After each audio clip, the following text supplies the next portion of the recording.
They feed you lies, comfortable narratives about Area 51, little green men, Roswell, distractions, smoke and mirrors designed to keep your eyes fixed on the Nevada desert while the real secrets fester in places you've never heard of. Places far colder, far more isolated and infinitely more terrifying. Forget the memes, forget the storming attempts. Area 51 is a sideshow, a carefully constructed piece of theater. They want you looking there, because what they're hiding elsewhere, it defies explanation. It shatters paradigms, and it whispers truths about reality that would drive most people insane. You think you know secrets? You know nothing. My name, the one they gave me, was Mr. Blue. A designation, not an identity. Before that, I was a pilot, one of the best, pushing experimental craft to the bleeding edge, dancing with physics in ways that would make your textbooks weep. The kind of work that doesn't exist on paper. The kind that gets you erased if things go wrong. And things went very, very wrong. I was on a classified run, deep in airspace that officially didn't welcome visitors. Details are poison, understand? Revealing them would sign my death warrant, probably yours too. Just know this, I was where I shouldn't have been, seeing things I wasn't supposed to see. Then chaos erupted. Instruments went haywire, pressure dropping, speed fluctuating wildly, alarms screaming bloody murder. A blinding light ripped past my canopy impossibly fast. The shockwave hit, like God's own fist, tearing my aircraft apart like wet paper. One moment I was defying gravity. The next, I was plummeting towards the unforgiving frozen earth, the world a blur of G-force and terror. Consciousness returned just in time to yank the cord. The chute deployed, a fragile bloom against the hostile sky. But the landing wasn't salvation. It was the beginning of a nightmare far worse than any crash. Waiting for me, materializing from the whiteout, were 24 figures. Winter camo, masked faces, weapons leveled. Not rescuers, captors. They screamed commands in English, the language jarringly familiar in that alien landscape. I tried to signal surrender, non-aggression, futile, rough hands, cold steel cuffs, the disorienting darkness of a hood, then the lurching confinement of an APC. Capture protocols were clear, though unspoken. You're on your own. No rescue mission, no extraction team. You don't exist anymore. So, when the interrogation started, the choice was stark. Loyalty to ghosts or survival. I chose survival, spun them a tale, a fabricated identity, a mission profile plausible enough to exploit their paranoia about the Russians. They bought it, or pretended to. The immediate brutality I'd feared didn't materialize. Instead came something slower, more insidious, blindfolded transport, the rumble of heavy vehicles, the hiss of pneumatic doors, the stomach-churning drop of a deep-level elevator. When the blindfold came off, I was in hell's sterile.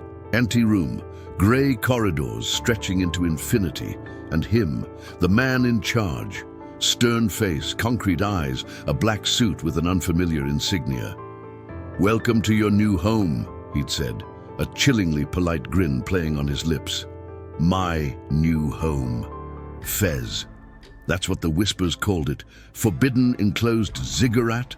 Fortified experimental zone? Didn't matter. It was a cage. They led me to a cell. Basic, functional, inescapable. The man, the director I'd later learn, spoke through the intercom. Cooperation appreciated. Necessary precautions. Hope you understand. Dinner would arrive. Guards were available. Polite, civilized, utterly terrifying. That first night, the silence was broken only by distant, muffled screams echoing through the ventilation. The sound of secrets being kept. They interviewed me endlessly, obsessed with the craft I'd been flying, the one shattered by the light. I gave them nothing useful because there was nothing left to give. Years bled into one another. Strangely, trust grew, or perhaps complacency. They saw me as a permanent fixture, a harmless asset. We joked, shared stories. I became integrated, especially with Kevin. Kevin, a scientist, brilliant, funny, haunted, my lifeline to the outside world he smuggled in. Books, movies, news. 30 years we built a friendship in that concrete tomb. He saw the spark, the pilot's mind, the problem solver. They started asking for my input, showing me things that shouldn't exist. Blindfolded. Again, always blindfolded during transit, but I glimpsed the elevator panel once. 50 floors, more, deep, so deep. They took me to the lockdown blocks.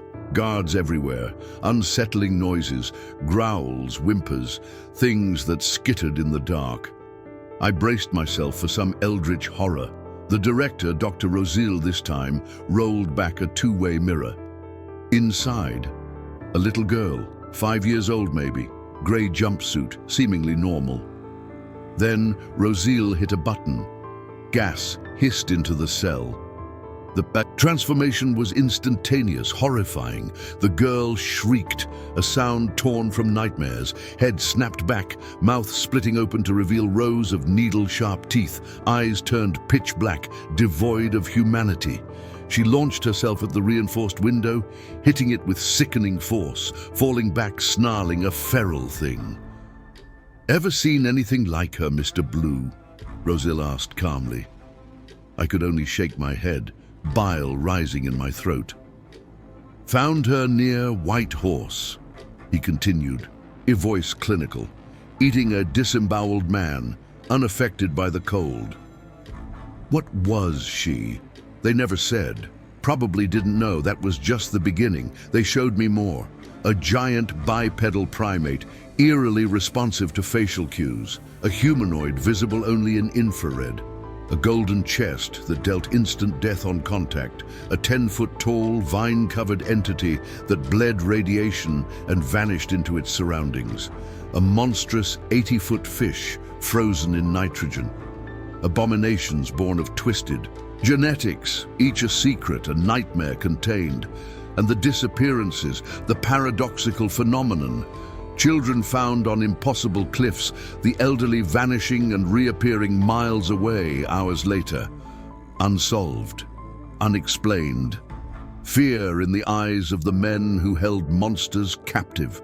They suspected everyone, everything, except the truth. Because through it all, one thing was conspicuously absent. Aliens, no little green men, no crashed saucers. The irony wasn't lost on me. They were so close. The closest they had was a bizarre, eel-like creature, 4 iridescent green eyes, slithering on land, its DNA unlike anything terrestrial. Otherworldly, they suspected, but couldn't prove.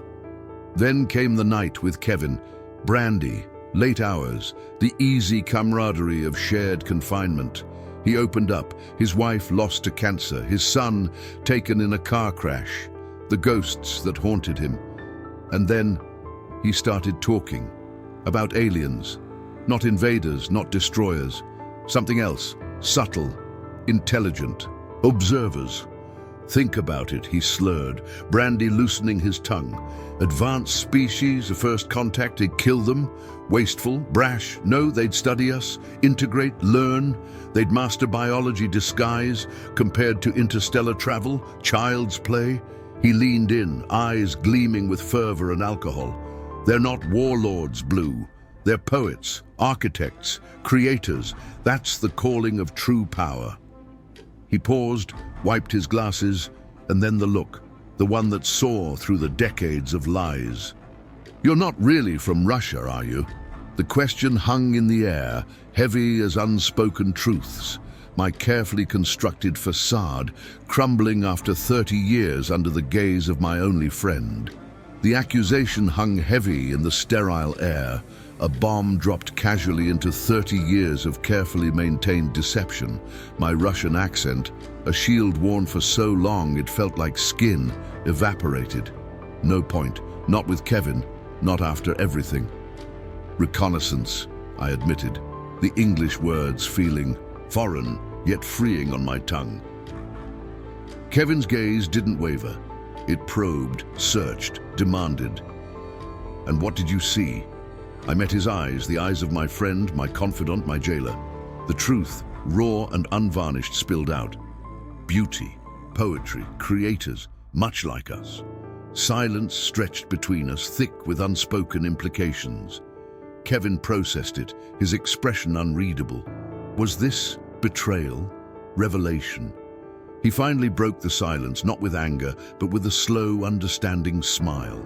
He rose, walked to the cell door, and produced a black steel pistol, not menacingly, but with purpose. "Mr. Blue," he said, voice low, serious, "do you wish to go home?" Home. The word echoed with a longing I hadn't allowed myself to feel in decades. I nodded, a single decisive movement. Kevin checked his weapon, his movements practiced, efficient. "I hope your allies can forgive us." He swiped his badge. Locks disengaged. Freedom, sudden and terrifying, beckoned. "Follow me." No time for questions. We moved fast, ghosts in the deserted late-night corridors, a security booth, a brief scuffle muffled by walls, 2 sharp cracks from Kevin's silenced pistol. He emerged, eyes wild, blood spattering his glasses, beckoning me onward. Down the hall, towards the main shaft elevator, no blindfold this time, Kevin punched the code for the top floor. "Security systems down for half an hour," he explained, reloading his weapon. "Automated distress beacons are already active. Gives us maybe 8 minutes." He pressed something cold and familiar into my hand, the radio from my wrecked craft, impossibly preserved. The elevator doors opened. We ran, through sterile corridors, towards an underground parking facility. Kevin unlocked a vehicle, engine roaring to life. We tore out of the garage, bursting into the night air, my first glimpse of stars in 40 years, perimeter gates, guards scrambling. Kevin didn't slow down, crashing through the wire fence. Sirens wailed behind us, lights strobed in the swirling snow.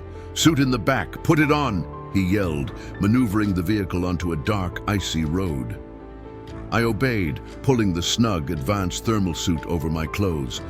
"Dial on your right side mask's body heat. They'll be hunting you." He tossed a map onto my lap. "Radio works?" I nodded. "Good. Head north. Unexpected. Find the river, about 30 miles through the forest. Follow it east to a small town. Ask the postmaster for Mr. White, friend of mine.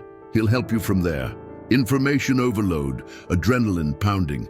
MREs in the bag, couple weeks worth." Then the sudden thought, cold dread piercing the adrenaline high. "What about you, Kevin? What happens to you?" He waved it away. "Forget me. Get back to your people." Behind us, the sky lit up. Helicopter rotors thudded, growing closer. "Damn. Hope to get you farther." He slammed on the brakes, car fishtailing wildly. He shoved the pistol into my hands. "Take this too." Our eyes met. One last time across the confines of the car. "This is goodbye, Mr. Blue." "Why, Kevin, why are you doing this?" Tears welled in his eyes, sorrow mixing with grim determination. "You don't belong here, not in a cage. Go home, see the ones you love." The helicopter noise was deafening now. I hope you don't see us as just captors. I hope you understand." A tear escaped, tracing a path through the grime on his cheek. I put a hand on his shoulder, the connection grounding me. "I always have, Kevin, and I always will. Thank you." We clasped hands, a final desperate acknowledgement. Then I was out, plunging into the blizzard, the forest swallowing me whole. The escape was brutal. Weeks of trudging through frozen wilderness. Snow, ice, relentless wind. Hounds bayed in the distance. Searchlights swept the trees. Machines ground through the undergrowth. The thermal suit, Kevin's final gift, saved me, masking my heat signature, letting me melt into the frozen landscape. Eventually, the pursuit faded. I found the river, a ribbon of black water cutting through the white expanse. Followed it east, driven by dwindling rations and the ghost of Kevin's sacrifice. The town, small, isolated. The post office. The gruff but kind face of Mr. White, Kevin's friend, my sanctuary. He took me in, no questions asked beyond the code phrase, hid me, fed me, gave me space to use the radio, contact, disbelief on the other end, relief, suspicion. Decades had passed. Was I compromised? A trap? I leveraged the only card I had, the threat of exposure. Go public, reveal everything. They relented, agreed to extraction, but it would take months. Months spent under Mr. White's quiet protection, watching the snowfall, waiting. Then the news, filtered through coded channels. Kevin found dead. Official story, suicide. Gunshot wound to the back of the head. Suicide. Right. The bastards. Grief hit me sharp and cold as the Arctic wind. My friend, my only friend in that concrete hell, sacrificed himself for my freedom. His legacy. It couldn't end there, it wouldn't. That's why I'm telling you this. Forget Area 51. The real secrets are buried under ice and snow, guarded by men who'd kill their own to keep them. Kevin knew. Now, you do too.